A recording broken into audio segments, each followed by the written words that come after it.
លើ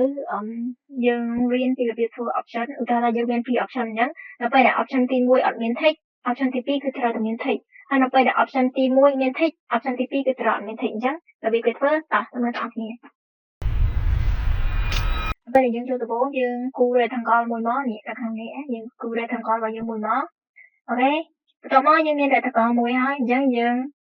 អាល់ទាញជាប់មកអាល់ជាប់មកយើងអូសវាចុះក្រោមអូខេបន្ទាប់មកយើង add ប៊ូតុង add ប៊ូតុងcheck របស់យើងណាអូខេតោះមកខ្ញុំដាក់នៅទីនេះហើយបន្ទោវាបន្តិចមកអូខេ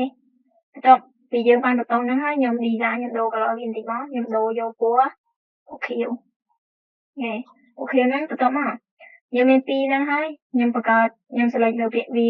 បន្ទាប់មកខ្ញុំអាល់វាមួយទៀតអូខេខ្ញុំបាន2អញ្ចឹងខ្ញុំបង្កើតជាក្រុមទី1ហើយនិងក្រុមទី2នេះក្រុមអូខេខ្ញុំដាក់ថា G1 អានេះ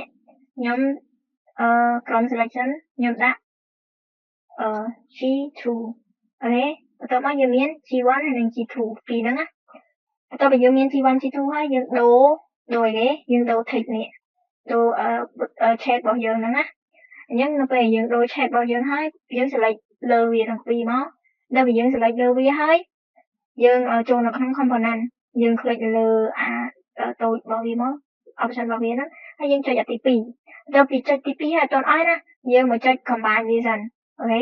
ដល់ពេលយើង combine វាហើយយើងចាប់ដើមចូល prototype ដើម្បីទាញនៅពេលដែលទី2នៅពេលដែលទី2 rectangle ទី2វាមាន text អញ្ចឹង rectangle ទី1វានឹងអត់មាន text ទេយល់អត់ដូចអានេះអញ្ចឹងនៅពេលដែល rectangle ទី1អត់មាន text គឺ rectangle ទី2វាត្រូវតែមាន text អញ្ចឹងយើងចុចដល់ rectangle របស់យើងណាអញ្ចឹងនេះឃើញវាចេញ color នេះហើយយើងអូសមកទី2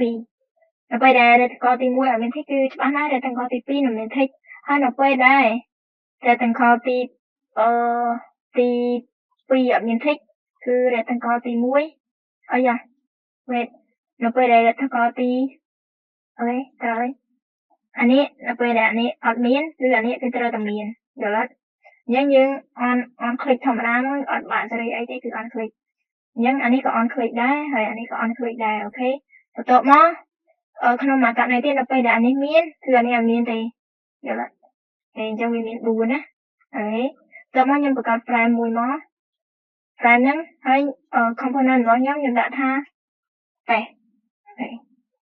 អញ្ចឹងខ្ញុំមានតេស្តមួយណាអញ្ចឹងដើម្បីយកវាមកប្រើបានយើងចូលនៅក្នុង asset របស់យើងមកហើយតាមធម្មតាវាចេញបែបនេះហើយយើងចុចប៊ូតុងនេះរបស់វាមកហើយយើងចូលទី3ហើយបន្ទាប់មកយើងមិនតេស្តមែនអត់តេស្តនេះដាក់មកហើយបន្ទាប់មកខ្ញុំដាក់ option 1ហើយនឹងខ្ញុំអាល់មកចុះក្រោម option 2អូខេខ្ញុំសេរីវាបន្តិចហើយបន្ទាប់មកយើង run